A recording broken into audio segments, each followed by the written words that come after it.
Hey everybody, I'm out here in the woods with Ida, as always. Say hey, Ida. Hello.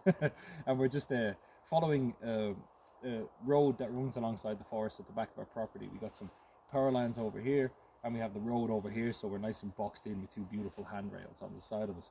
But I wanted to take a moment. Yesterday I posted on Instagram a heartboard setup that I use in snowy conditions such as this, and it got an awful lot of response.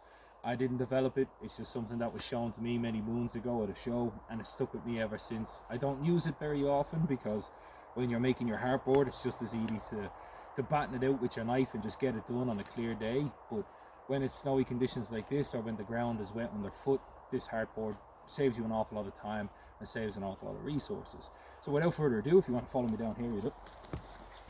I have the heartboard that myself and Ida were messing around with yesterday. You can see it here, and it has a very distinct shape, and you can see that the way it works there. But the way that you create the shape very simply is to saw your notches in. You can see here, so I sawed my notches in, and then taking your knife, you simply just baton off. These act like stop cuts, almost as if you were creating a mallet. So then you can take your first piece off, and you got a perfectly dry piece of hardboard material underneath there. And the great thing about it is that with those two movements, you also create your bearing block up here.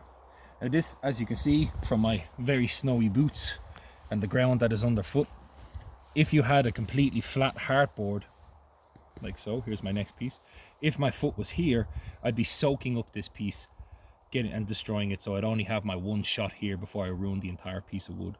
But because this has this extra cover on it, I'm able to place it underfoot like so. Obviously you wouldn't put your hardboard in the ground like this.